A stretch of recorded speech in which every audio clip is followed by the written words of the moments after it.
أعوذ بالله من الشيطان الرجيم.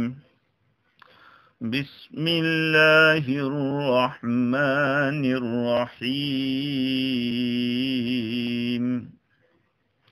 وقالت امرأة فرعون قرة عين لي ولك لا تقتلوه عسى أن ينفعنا أو نتخذه ولدا وهم لا يشعرون.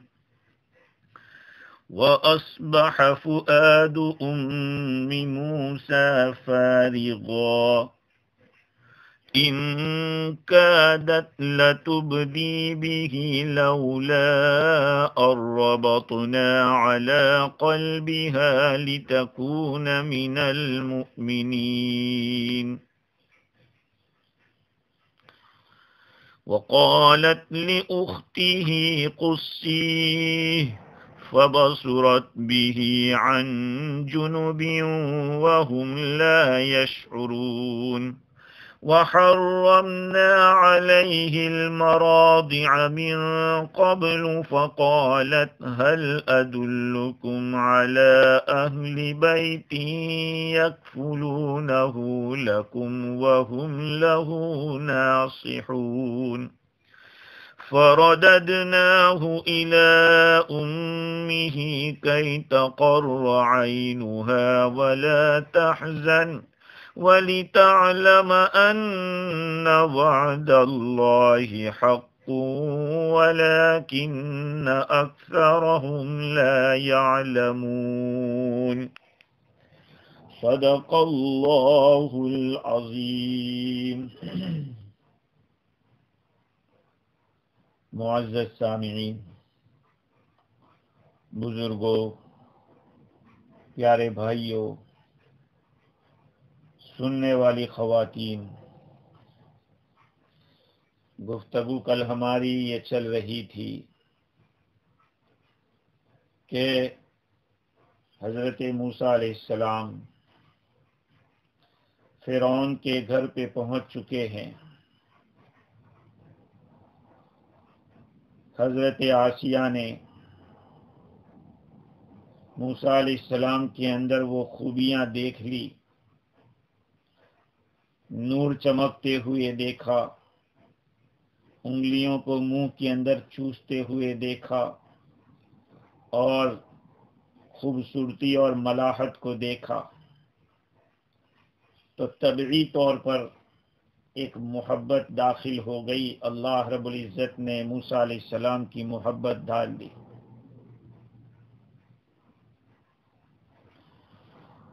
اور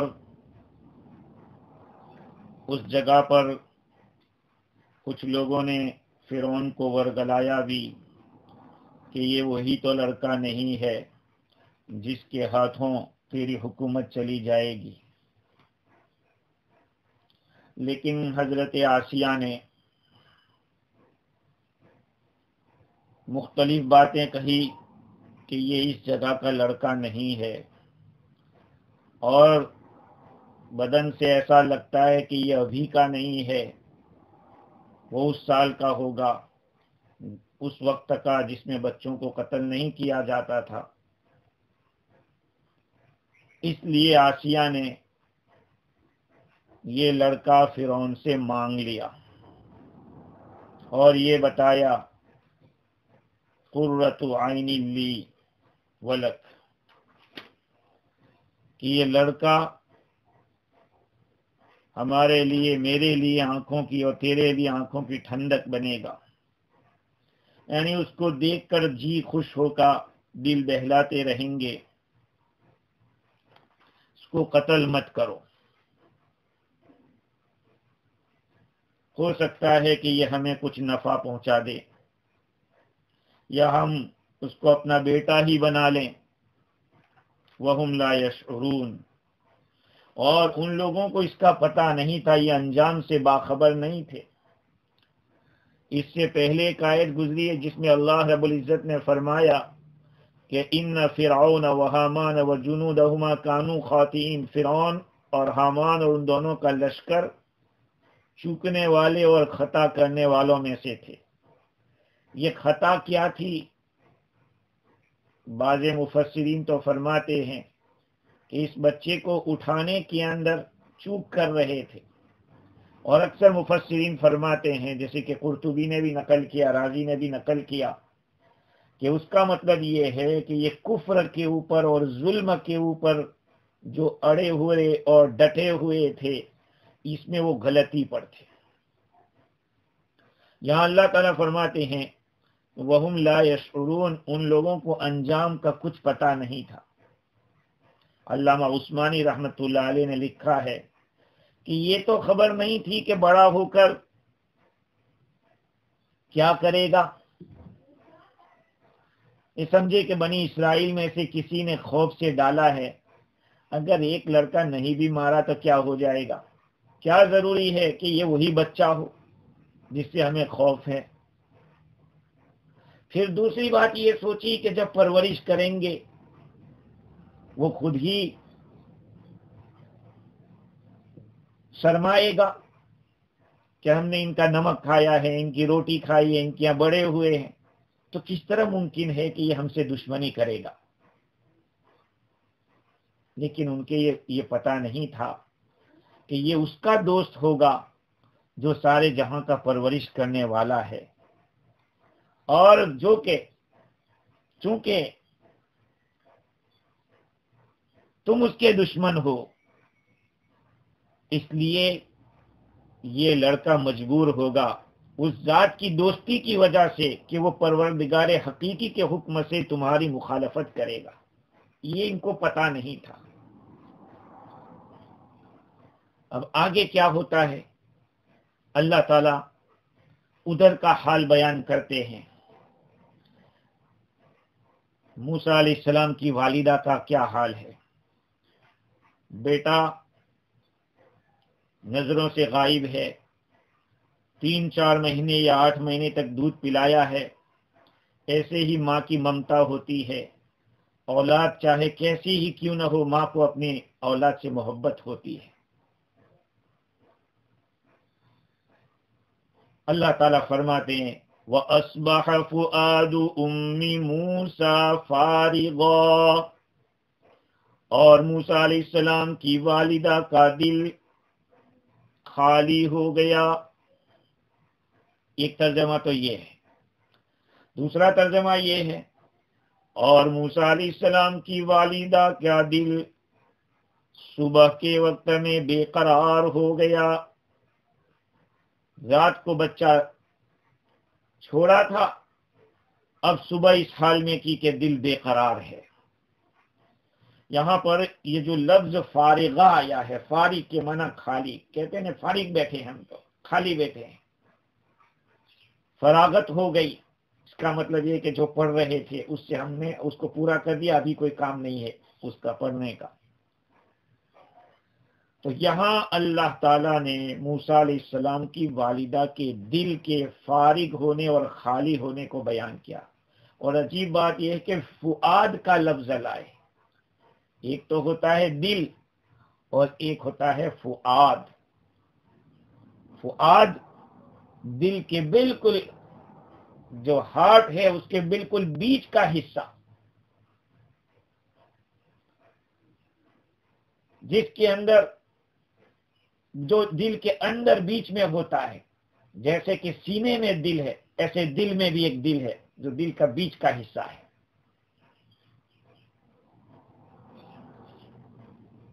تو جو غم ہوگا، جو سوزش ہوگی، دل کا جلنا ہوگا بچے کی محبت کی وجہ سے، وہ بالکل اندر تک پہنچی ہوئی تھی، وہ چیز اندر پہنچی ہوئی تھی۔ اس کو اللہ تعالیٰ فرماتے کہ موسیٰ علیہ السلام کی والدہ کا دل فارغ ہو گیا، خالی ہو گیا۔ اس فارغ کی تفسیر میں مفسرین نے کئی اقوال نقل کیے کہ خالی ہونے کا کیا مطلب ہے، کس چیز سے خالی ہو گیا۔ چنانچہ بعض مفسرین تو فرماتے ہیں کہ وہ عقل سے خالی ہو گیا، اتنا خوف تھا، اتنا غم تھا کہ جب انہوں نے سنا کہ یہ تو فرعون کے ہاتھ میں پہنچ گیا ہے۔ یہ سنا تو گویا کہ عقل سے خالی ہو گئے۔ لیکن اکثر مفسرین یہ فرماتے ہیں کہ جس کو حضرت ابن مسعود رضی اللہ عنہ، ابن عباس رضی اللہ عنہ، بہت سارے مفسرین فرما رہے ہیں کہ موسیٰ علیہ السلام کی والدہ کا دل دنیا کی ساری چیزوں سے خالی ہو گیا سوائے موسیٰ کی یاد کے۔ حضرت موسیٰ علیہ السلام کی یاد تھی، موسیٰ علیہ السلام کا جو غم تھا، بس وہ ایک ہی چیز دل میں تھی اور کوئی چیز نہیں تھی، ساری چیزوں سے دل خالی ہو گیا تھا۔ اور حضرت حسن فرماتے ہیں کہ فارغ خالی ہونے کا مطلب یہ ہے کہ دل میں وہ بات نہیں رہی جو اللہ رب العزت نے ان کو بتائی تھی کہ اپنے بیٹے کو دریا میں ڈالو اور غم مت کرنا، خوف مت کرنا، ہم بچے کو لوٹائیں گے بھی اور آگے چل کے نبی بھی بنائیں گے۔ یہ دو جو خوشخبری دی تھی وہ وحی کے ذریعے وحی بھول گئی۔ اس لیے امام قرطبی نے لکھا، اس وقت شیطان نے کہا کہ یا ام موسیٰ، اے موسیٰ کی ماں، تو یہ ناپسند کر رہی تھی کہ فرعون موسیٰ کو قتل نہ کرے، اس بات کو تو پسند نہیں کر رہی تھی، تو نے بچے کو دریا میں ڈال دیا، ڈبو دیا، پھر یہ لڑکا وہیں پہ فرعون کے ہاتھ میں پہنچا ہے۔ تو اتنا بڑا یہ غم تھا کہ اس غم کی وجہ سے اللہ کا جو وعدہ تھا وہ بھی نکل گیا دماغ سے، دل سے۔ اس کو اللہ تعالیٰ نے فارغہ فرمایا۔ اور بھی بہت سارے اقوال ہے۔ خیر، اللہ تعالیٰ فرماتے ہیں کہ موسیٰ علیہ السلام کی والدہ کا دل بے قرار ہو گیا، اتنا بے قرار ہو گیا، ان کادت لتبدی بہ لولا اربطنا علی قلبها لتکون من المؤمنین۔ موسیٰ علیہ السلام کی والدہ کا دل اتنا بے قرار ہو گیا کہ قریب تھا کہ وہ موسیٰ علیہ السلام کا حال سب لوگوں پر ظاہر کر دیتی اگر ہم ان کے دل کو مضبوط نہ کیے ہوتے، اگر ہم ان کے دل کو تھامے نہ رکھتے تو وہ ظاہر کر دیتی۔ انسان کی بشریت، انسان کے اندر ایک ضعف ہے، کمزوری ہے، اور اتنا اضطراب تھا کہ موسیٰ علیہ السلام کی والدہ اس راز کو بچا نہ سکتی، وہ بس کہہ دیتی۔ یہ تو ہم نے دنیا میں بھی دیکھا ہے کہ جو آدمی بہت غمگین ہوتا ہے، بے چین ہوتا ہے، تو وہ اپنی باتیں کسی کے سامنے رکھتا ہے تو اس کا تھوڑا غم ہلکا ہوتا ہے۔ یہاں بھی اتنا غم تھا، اللہ تعالیٰ فرماتے کہ لولا اربطنا علی قلبها، اگر ہم ان کے دل کو تھامتے نہیں، ہم ان کے دل کو اچھی طرح سے مضبوط گرا نہ لگا دیتے، قریب تھا کہ یہ بتا دیتی، وہ بتا دیتی، لیکن اللہ تعالیٰ نے ان کے دل کو مضبوطی سے باندھ دیا اور اس رنج کو اور غم کو ہلکا کر دیا۔ اور یہ اس لیے کیا تاکہ موسیٰ علیہ السلام کی والدہ یقین کرنے والوں میں سے ہو کہ اللہ کا وعدہ سچا ہوتا ہے، یہ ہمارے وعدے پر یقین کیے بیٹھی رہے، ہم نے اس لیے کیا۔ غرض انہوں نے دل کو سنبھالا اور اب آگے چل کے وہ تدبیر کرے گی کہ کیا کیا جائے۔ یہاں پہ ایک بات سمجھاؤں، عارفین نے، اللہ والوں نے یہ بات لکھی ہے کہ آدمی کتنے اونچے درجے پر کیوں نہ پہنچ جائے، اللہ کا ولی کیوں نہ ہو جائے، لیکن انسان کے جو نیچرلی چیزیں ہوتی ہیں، طبیعت جو ہوتی ہے، اس کے اثرات کبھی نہ کبھی ہوتے ہیں۔ جیسے کہ موسیٰ علیہ السلام کی والدہ کو اللہ کا وعدہ ہے، پھر بھی دل کے اندر یہ محسوس ہوا، تردد دل کے اندر ہوا کہ کیا ہوگا، لیکن اللہ کے فضل سے اپنے اندر کے تقاضے پر انہوں نے عمل نہیں کیا. اور یہ کاملین جو ہوتے اللہ والے ہوتے یہ ان کا عمل ہوتا ہے. اور ایک بات کہ اللہ تعالیٰ فرماتے کہ اگر ہم ان کے دل کو جما کے نہ رکھتے، ہم ان کے دل کو تھام کے نہ رکھتے تو یہ بات کہہ ڈالتی. اس سے مولانا اشرف علی تھانوی نور اللہ مرقدہ نے ایک مسئلہ اور بیان کیا کہ اس میں اشارہ ہے کہ تکمیل اخلاق میں قوت بشری تنہا کافی نہیں ہے، تائید الہی کیا شامل ہونا ضروری ہے. سمجھیے اس بات کو. آدمی اپنی ذات پر بھروسہ کر کے یہ کہہ دے کہ یہ میں کر سکتا ہوں، میں اپنی ذات پہ بھروسہ رکھتا ہوں، نہیں. اللہ نے وعدہ کیا تھا، اس کے باوجود اللہ تعالیٰ نے ان کے دل کو تھاما. اگر یہ اللہ کی نصرت نہ ہوتی، اللہ کی مدد نہ ہوتی تو موسیٰ علیہ السلام کی والدہ بات کو بتلا دیتی.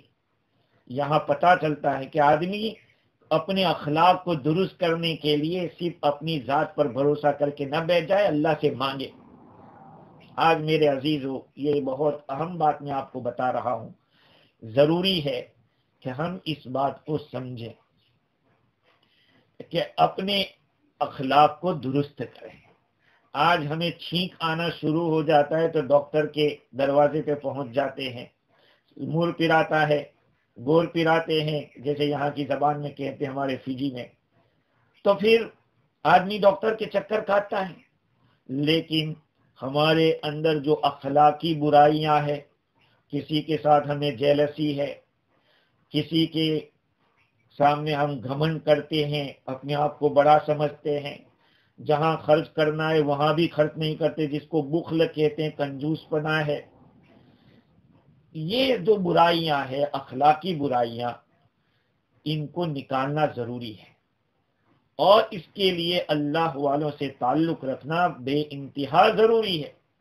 اور پھر بھی اللہ کی مدد مانگنا ضروری ہے. یہاں دو باتیں ہوئی. ایک بات تو یہ ہوئی کہ اللہ والا کتنا ہی بڑے اونچے درجے پہ پہنچ جائے، لیکن جو انسانی خاصیتیں ہیں، جو طبیعت ہے، وہ چیز تو پیش آتی ہے. دیکھیے مجھے ایک بات یاد آئی کہ ایک کتاب ہم نے پڑھی تھی مفید الطالبین. اس کتاب میں ایک حکایت لکھی تھی، وہ آپ کو سنا دوں کہ نیچر غالب آتا ہے یا تربیت غالب آتی ہے. تربیت کے معنی ہے ٹریننگ کا، ٹریننگ غالب آتی ہے کہ نیچر غالب آتا ہے. ایک مرتبہ ایک وزیر اپنے بادشاہ کے سامنے حاضر ہوا تو بادشاہ کی جو بلیاں تھی وہ موم بتی لے کر آگے آ گئی ویلکم کے لیے، وزیر کا ویلکم کرنے کے لیے. بادشاہ نے پوچھا وزیر سے کہ بتاؤ ٹریننگ غالب آتی ہے یا نیچر غالب آتا ہے؟ وزیر نے کہا کہ نیچر غالب آتا ہے. کہا کہ دیکھو یہ بلیاں تربیت کی تھی تو موم بتی لے کے آپ کا ویلکمنگ کے لیے آئی، ویلکم کیا آپ کو. کہا ٹھیک ہے، اس کا جواب میں بعد میں دوں گا. کچھ دن ہوئے، یہ اپنی آستین میں ایک چوہا لے کر گیا وزیر، اور بادشاہ سے کہا کہ جو میں نے بات کہی تھی کہ نیچر غالب آتا ہے، کہا وہ بات صحیح ہے ہماری کہ ٹریننگ غالب آتی ہے، تم نیچر کہتے ہو. بلیوں کو حاضر کیا گیا، موم بتی لے کر آئی، اس نے آستین سے چوہا چھوڑا، ساری بلیاں ان شموں کو اور موم کو پھینک کے اس چوہے کی طرف بھاگ نکلی. بادشاہ سے بتایا کہ دیکھ لیا نیچر غالب آتا ہے. لیکن میرے عزیزو ایک بات اور بتاؤں، یہاں یہ جو اخلاق ہے انسان کے اندر، چونکہ وہ مٹی سے بنا ہے تو اس میں کنجوس پنا ہے، مٹی کے اندر ہے کنجوس پنا، بہت ساری باتیں. اور ایک بات خیانت، جیسے انسان کے اندر آگ بھی ہے آگ، پانی، مٹی اور ہوا، یہ جس کو عناصر اربع کہتے ہیں، یہ ساری چیزیں انسان میں موجود ہے. تو ان میں جو صفات ہوگی، جیسے آگ کے اندر خیانت کی بات ہے کہ اس میں کوئی بھی چیز ڈالو وہ جلا دیتی ہے، تو انسان میں بھی وہ خیانت کی بات ہے. تو انسان کے نیچر میں کچھ چیزیں اس کو ہمیں بالکل ختم تو نہیں کر سکتے، لیکن ذکر و اذکار کر کے، اہل اللہ کی صحبت میں بیٹھ کے اپنی ان برائیوں کو کم کر سکتے ہیں. اس کا ازالہ تو نہیں کر سکتے، کمپلیٹلی اس کو ختم کر دیں. اس کا رخ بدلنا ہوتا ہے، جس کو امالہ کہتے ہیں. بھائی شرم تو اچھی چیز ہے، اسی طرح سے غیرت کا آنا اچھی چیز ہے، لیکن اس کی جگہ ہوتی ہے. صحیح جگہوں کے اوپر شرم ہو ٹھیک ہے، غیرت ہو صحیح ہے. تو اخلاق کے اندر جو برے اخلاق انسان میں ہوتے ہیں نیچرلی، اس کو بالکل کمپلیٹلی آپ اس کو وائپ آؤٹ کر دیں وہ تو نہیں ہو سکتا، لیکن اس کو کچھ، اس کی جو سمت ہے، اس کا جو رخ ہے، اس کو چینج کر سکتے ہیں. کہ اس کو بھئی غصہ آنا، ایک آدمی کو غصہ بہت آتا ہے، تو غصہ آنا تو بہت بری چیز ہے، لیکن ہر جگہ غصہ نہ کیا جائے یہ تو نہیں ہے. بعض دفعہ غصہ کرنا ضروری ہوتا ہے. نہ غصہ آنا یہ ایک قسم کی بیماری سمجھی جائے گی، نامردی کہیں گے اس کو، لیکن غصے کا محل بدلا جائے کہ جہاں کرنا ہے وہاں کریں، جہاں نہیں کرنا ہے وہاں نہ کریں. خیر، تو بات یہ چل رہی تھی کہ اس واقعے کی یا اس پارٹ کے اندر یہ بات معلوم ہو رہی ہے کہ حضرت موسیٰ علیہ السلام کی والدہ کو اللہ تعالیٰ کی طرف سے پورا وعدہ تھا، لیکن چونکہ انسان کی فطرت میں کچھ جلد بازی بھی ہے اور کچھ گھبراہٹ اس طرح کی ہونا، بے صبری کا ہو جانا، یہ سب چیزیں ہیں. تو یہ اس وقت ان سے ہوئی اور قریب تھا کہ وہ اپنی سیکریٹ بات کو کسی کے سامنے، لوگوں کے سامنے اوپن کر دیتی. لیکن اللہ فرماتے ربطنا علی قلبہا، ہم نے ان کے دل کو تھام کے رکھا. اگر ہم نہیں تھامتے تو وہ کہہ دیتی. لِتَكُونَ مِنَ الْمُؤْمِنِينَ، اور اس واسطے کہ وہ یقین کرنے والوں میں رہے. حضرت موسیٰ علیہ السلام کی والدہ کو اطمینان رہے، اس لیے ہم نے ان کو جمع کے رکھا. اب تدبیر ہو رہی ہے، اب آگے کیا کیا جائے. یہاں پہ میں ایک بات کہوں گا کہ دیکھیے، اللہ تعالیٰ نے ان عورتوں سے بھی بہت کام لیا ہے. سب سے پہلے دیکھو، آسیہ نے موسیٰ علیہ السلام کو فرعون کے قتل سے اسباب کے درجے میں، جس کو اصل تو بچانے والی ذات تو اللہ تھی، لیکن رول کس کا رہا؟ اللہ نے کس کو یہ رول دیا؟ آسیہ نے. آسیہ کے ساتھ ساتھ فرعون کی جو بیٹی تھی جس کا علاج ہوا وہ. اب یہ تیسری عورت آ رہی ہے یہاں. وقالت لأخته قصی، اب تدبیر چل رہی ہے. موسیٰ علیہ السلام کی والدہ نے اپنی بیٹی سے فرمایا کہ جاؤ، پیچھے پیچھے تم جاؤ، دیکھو کیا ہو رہا ہے. یہاں پر ایک بات اور معلوم ہوتی ہے جس کو مولانا دریابادی نے حضرت مرشد تھانوی رحمت اللہ علیہ کے حوالے سے لکھی کہ تدبیر کا اختیار کرنا توکل کے خلاف نہیں ہے. ہاں، یہ نہیں ہے کہ بھائی بیوی بچوں کو چھوڑ کے آدمی جماعت میں نکل گیا، بھائی بیوی بچے وہ اللہ ہے، ان کو اللہ دیکھے گا. نہیں نہیں، یہ نہیں ہے، شریعت میں ایسا نہیں ہے. شریعت میں یہ کہ اپنے گھر کا پورا انتظام کرو، ان کے اب کے آنے تک ان کا پورا کھانے پینے کا جو کچھ بھی کام ہے، ساری ذمہ داری جو کچھ ہے اس کا انتظام کر کے جاؤ. اسلام یہ نہیں کہتا کہ بس ایسے ہی اللہ بھروسے نکل جاؤ. توکل تو اللہ پہ کرنا ہے، لیکن پہلے اسباب کو بھی اختیار کرنا ہے، تدبیر بھی کرنا ہے. نبی اکرم صلی اللہ علیہ وسلم کی خدمت میں ایک صاحب آئے اور اپنے اونٹ کو ایسے ہی چھوڑ دیا. آقا صلی اللہ علیہ وسلم نے پوچھا کہ اونٹ کا؟ کہا بس اللہ بھروسے. کہا جا پہلے باندھ اس کو کسی جگہ، پھر اللہ پہ بھروسہ کر. تو تدبیر کرنا، تدبیر اختیار کرنا توکل کے خلاف نہیں ہے. ہاں، یہاں پہ موسیٰ علیہ السلام کی والدہ تدبیر کر رہی ہے. وقالت لأخته قصی، حضرت موسیٰ علیہ السلام کی والدہ نے موسیٰ علیہ السلام کی بہن سے فرمایا، اپنی بیٹی سے نہیں کہا۔ قرآن الفاظ جو لاتا ہے دیکھیے، لِأُخْتِهِ قُصِّی، انہوں نے موسیٰ علیہ السلام کی والدہ نے موسیٰ علیہ السلام کے بھائی بہن سے بتلایا، بہن سے کہ جاؤ ان کے پیچھے پیچھے جاؤ۔ تو بہن کیوں کہا، بیٹی کیوں نہیں کہا؟ اس لیے کہ محبت، اگر بیٹی کہتے تو بیٹی کے واسطے سے، ماں کے واسطے سے بھائی کا معاملہ ہوتا، لیکن یہاں ڈائریکٹ کہا کہ تمہارا بھائی ہے، تو بھائی اخوت جس کو کہتے ہیں، بھائی چارگی کہتے ہیں، اس لیے یہ لفظ استعمال کیا کہ اب ان کی بہن سے فرمایا کہ جاؤ تم ان کے پیچھے پیچھے۔ ان کا نام مریم تھا، والد کا نام عمران تھا، مریم بنت عمران۔ دیکھو، ایک تو مریم بنت عمران، دوسری ہے حضرت عیسیٰ علیہ السلام کی والدہ، وہ دوسری ہے۔ میں نے کل بھی پرسوں کہا تھا کہ حضرت موسیٰ اور عیسیٰ علیہ السلام کے بیچ میں 1000 نبی آئے ہیں بنی اسرائیل کے اندر، کتنا زمانہ بیچ میں گزرا ہوگا۔ تو یہ مریم اور وہ مریم الگ ہے۔ بعضوں نے ان کا نام کلثوم یا کلثومہ بھی بتایا ہے، اور ان کے شوہر کا نام غالب بن یوشع بتایا ہے، اور تورات کے اندر اس مریم کا نام نبیہ لکھا ہے، نبیہ۔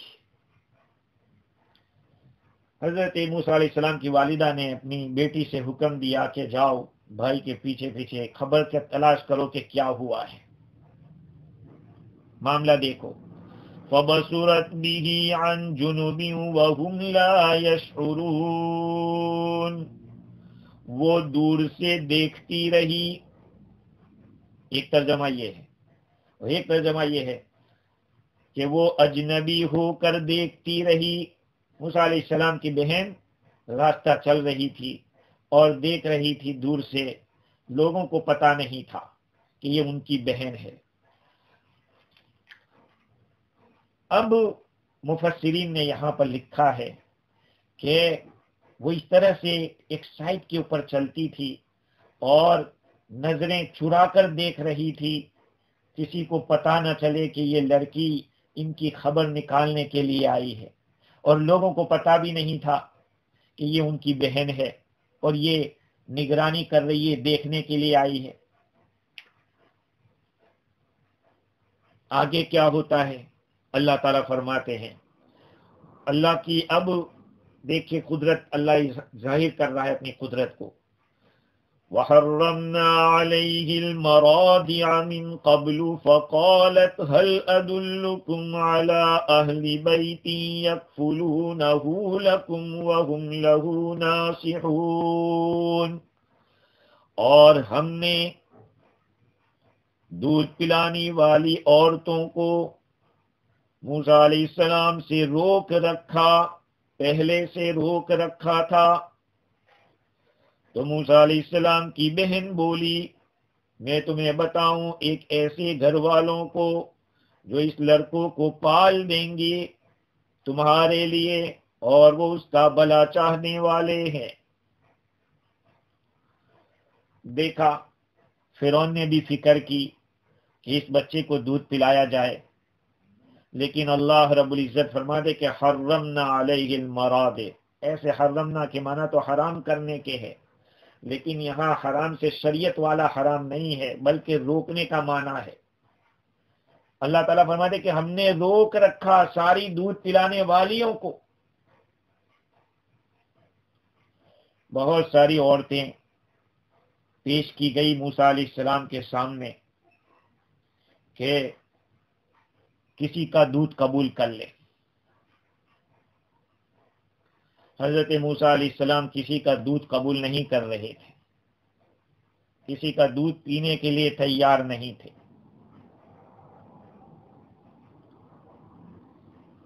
اب فکر تھی، بچہ رو رہا ہے کہ ان کو دودھ کیسے پلائیں اور کس کا یہ دودھ پئیں گے، یہی باتیں چل رہی تھی۔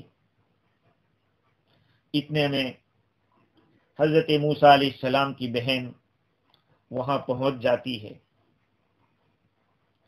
اللہ تعالیٰ فرماتے ہیں کہ ہم نے تو پہلے سے ہی روک رکھا تھا، کوئی دودھ پلانے والی چل نہیں سکتی تھی وہاں پہ پہلے سے، یعنی فرعون کے ہاتھ میں جانے سے پہلے، یا یہ کہ دودھ کو پلانے والیوں کو ڈھونڈنے سے پہلے، یا موسیٰ علیہ السلام کی والدہ نے دودھ پلایا تب سے، تب ان کو روک رکھا تھا اللہ تعالیٰ کی طرف سے۔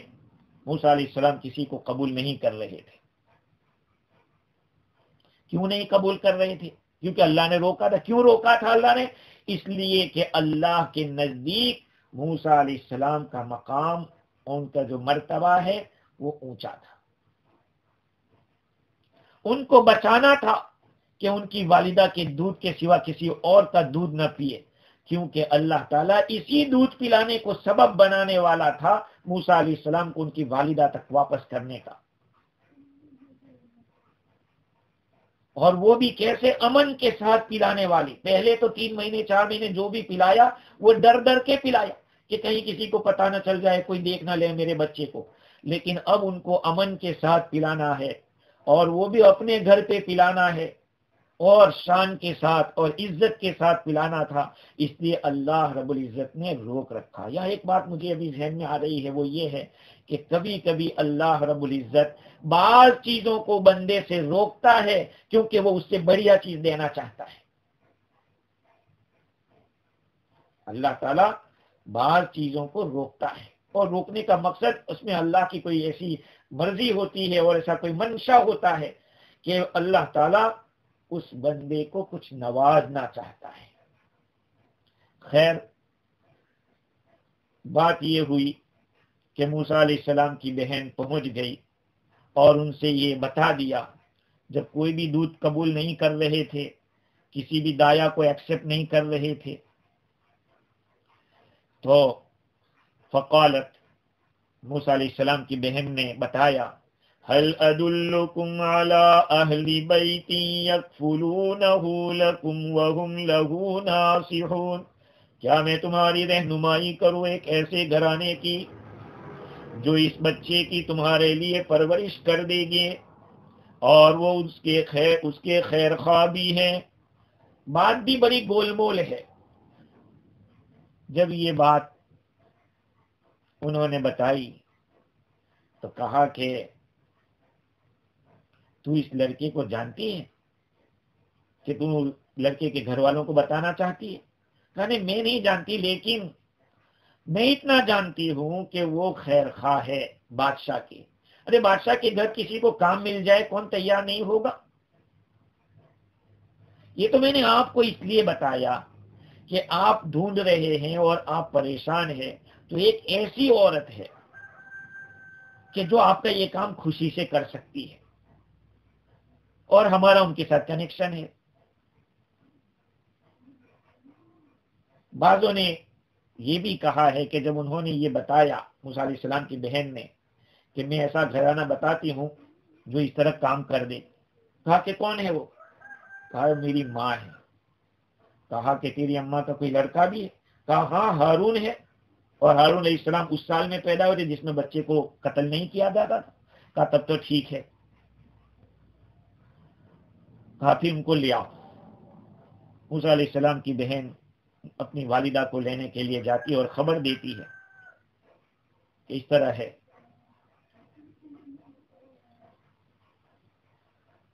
ان کو لے آئے، موسیٰ علیہ السلام کو دودھ پلانے کے لیے جب دیا تو ان کی والدہ کی جو ایک بو تھی، ایک جس کو احساس کیجئے، ہر بچہ اپنے ماں کے سے ایک بو کو محسوس کرتا ہے۔ مثال کے طور پر میں آپ کو بتاؤں کہ جیسے جو آدمی جوتا پہنتا ہے یا جو چپل پہنتا ہے، جب اس کا پاؤں اندر جاتا ہے تو اس کو پتا چلتا ہے کہ یہ میرا ہی چپل ہے یا میرا ہی جوتا ہے، اس کو احساس ہو جاتا ہے۔ کہا بچہ بھی جب اپنی ماں کا ہاتھ لیتا ہے یا اپنی ماں کی چھاتی کو منہ میں لیتا ہے کہ فوراً اس کو محسوس یقین ہو جاتا ہے کہ یہ میری ماں ہے۔ تو موسیٰ علیہ السلام نے اپنی ماں کی جو بو تھی اس کو پا لیا اور چھاتی کو قبول کر لیا، چوسنے لگے یہاں تک کہ آپ کا پیٹ بھر گیا۔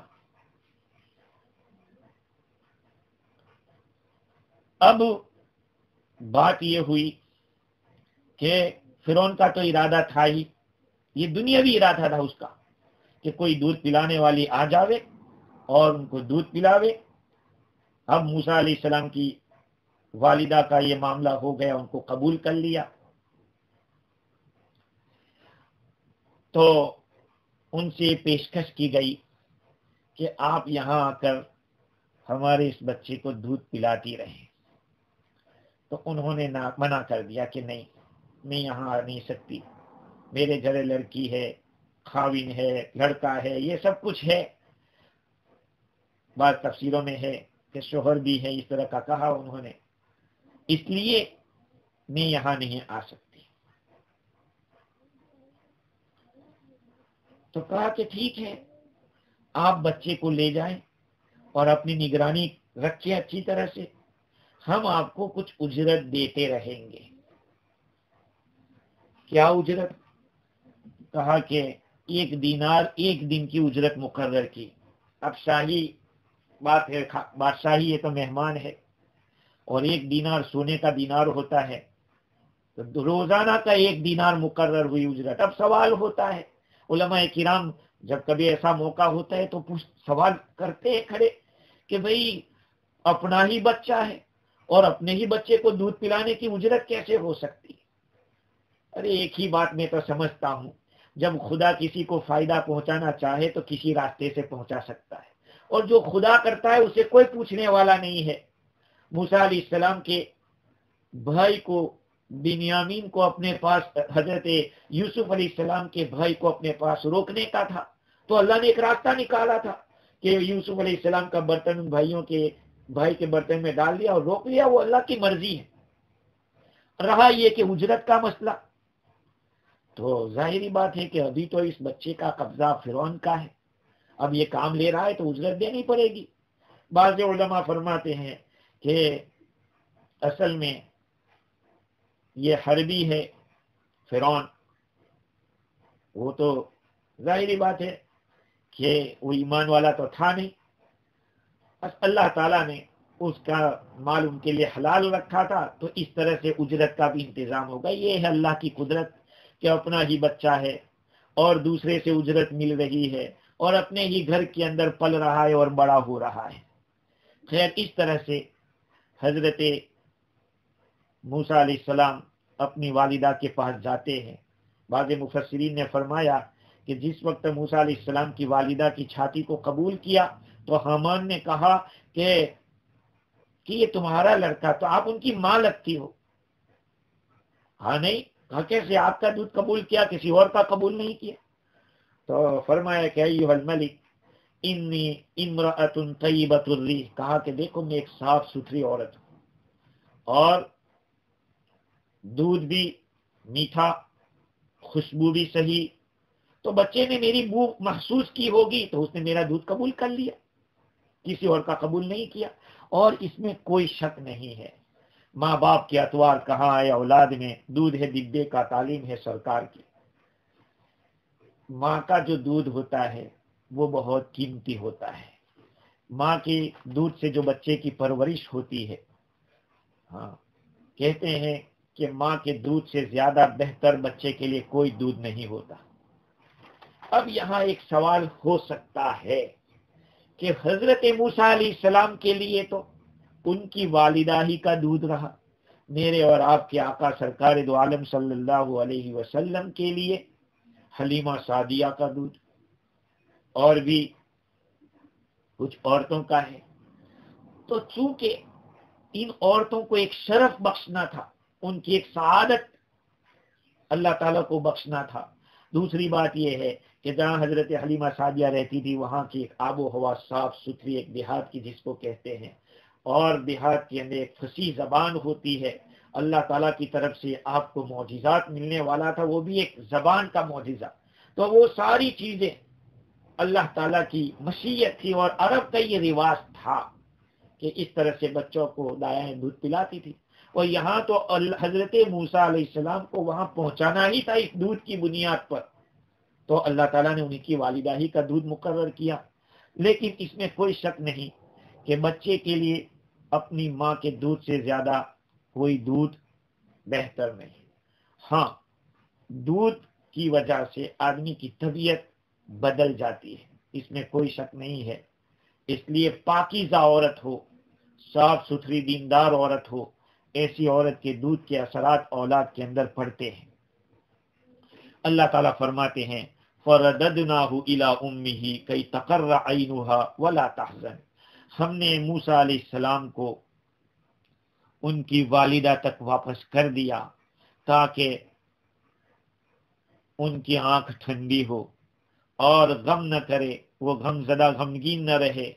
وَلِتَعْلَمْ أَنَّ وَعْدَ اللَّهِ حَقٌّ، اور یہ بھی جان لے کہ اللہ کا وعدہ سچا ہوا کرتا ہے.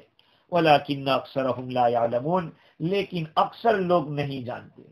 بھئی اللہ تعالیٰ کا وعدہ تو پہنچ کر رہتا ہے، بیچ میں بڑے بڑے پھیر پڑ جاتے ہیں. مولانا شیخ عبد القادر رحمت اللہ علیہ نے، شاہ صاحب رحمت اللہ علیہ نے لکھا کہ اللہ کا وعدہ اللہ کا پہنچ کر رہتا ہے. ہاں، بیچ میں بڑے بڑے پھیر پڑ جاتے ہیں. جیسے میں نے پہلے بھی کہا تھا کہ اللہ رب العزت کو جو چیز کرنی ہے اور جو فیصلہ ہوتا ہے وہ ہو کے رہتا ہے، لیکن بیچ میں بہت سارے اس طرح کے کچھ واسطے اختیار کرنے پڑتے ہیں. بھئی ایک آدمی کی جب شادی طے ہوتی ہے تو وہ کئی لڑکیاں دیکھتا ہے، اور پھر اس کا جہاں طے ہونا مقدر ہوتا ہے پھر وہ کئی واسطوں سے وہاں پہنچتا ہے. تو وہ کہتا ہے کہ پہلے سے مجھے پتا ہوتا تو میں یہ کتنا زیادہ ڈھونڈ. ارے بھائی، اللہ کی طرف سے یہ مرضی یہی تھی. جیسے کہ حضرت زینب رضی اللہ تعالی عنہ کے ساتھ حضور کے نکاح ہوئے تھے، ان سے پہلے حضرت زید رضی اللہ عنہ کے ساتھ ہوئے، حضرت زید رضی اللہ عنہ کے ساتھ بنی نہیں، پھر حضور کے ساتھ نکاح ہوئے اور وہ بھی اللہ تعالیٰ نے آسمان کے اوپر پڑھائے. تو پہلے ہی حضور سے نکاح ہو جاتے. کہا نہیں، اللہ رب العزت کو ایڈاپٹڈ سن کو جو عرب لوگ اپنا ریئل سن سمجھتے تھے، اس پرتھا کو اور اس مینٹالٹی کو ختم کرنا تھا. تو اللہ تعالیٰ نے حضرت زینب کا نکاح پہلے حضرت زید کے ساتھ کروایا، دونوں میں نہیں بنی، پھر اللہ تعالیٰ نے آسمان پہ ان کا نکاح پڑھایا حضرت زینب رضی اللہ کا حضور کے ساتھ. تو جو اللہ تعالیٰ کا معاملہ فیصلہ ہوتا ہے، طے ہوتا ہے، اس کے اندر بیچ میں پھیر پار تو ہوتے ہیں کہ آدمی کو جہاں جہاں جانا پڑتا ہے وہاں جانا پڑے گا، جو لکھا ہے وہ تو کرنا ہی پڑے گا. وَلَكِنَّ أَكْثَرَهُمْ لَا يَعْلَمُونَ، لیکن بہت لوگ بے یقین رہتے ہیں. اکثر لوگ جانتے نہیں. کیا نہیں جانتے؟ کہ اللہ کا وعدہ حق ہے. اگر لوگ یہ جان لیں کہ اللہ کا وعدہ حق ہے اور اللہ کا جو فیصلہ ہے وہ ہو کے رہے گا، تو قاضی ثناء اللہ پانی پتی رحمت اللہ علیہ نے لکھا کہ لوگ اللہ کی منع کی ہوئی چیزوں کو کبھی بھی اختیار نہیں کریں گے، اللہ کی وعیدوں سے ڈرتے ہوئے، اور کبھی بھی اللہ کے احکام کو نہیں چھوڑیں گے اللہ کے وعدوں کی لالچ کے اندر. لیکن یہی اللہ کے وعدہ کا حق ہونے کا جو یقین ہے وہ نہیں ہے. اور دوسرا مطلب قاضی ثناء اللہ پانی پتی رحمت اللہ علیہ نے یہ بھی لکھا ہے کہ اس میں اشارہ اور تعریض ہے موسیٰ علیہ السلام کی والدہ کے اوپر کہ وہ صبر. بعض لوگوں نے یہ بھی کہا ہے کہ فارغہ کے معنی صبر سے خالی ہو گئی تھی، کہ دیکھو ہمارا وعدہ تو ملنے ہی والا تھا لیکن موسیٰ علیہ السلام کی والدہ بے صبری ہو گئی تھی. تو کہا ادھر اشارہ ہے. خیر، اللہ تعالیٰ نے حضرت موسیٰ علیہ السلام کو فرعون کے یہاں سے اپنی والدہ کے یہاں پہنچا دیا ہے. اب آگے کیا ہونے والا ہے؟ موسیٰ علیہ السلام بڑے ہو رہے ہیں اور آگے چل کے فرعون کے ساتھ بھی کچھ معاملہ ہوتا ہے. انشاءاللہ العزیز آئندہ کل اس کے اوپر گفتگو کریں گے. اللہ تعالیٰ مجھے اور آپ کو دین کی صحیح سمجھ عطا فرمائے، قرآن مجید کے حقوق کو ادا کرنے والا بنائے اور زندگی میں لانے کی توفیق عطا فرمائے. وآخر دعوانا الحمدللہ.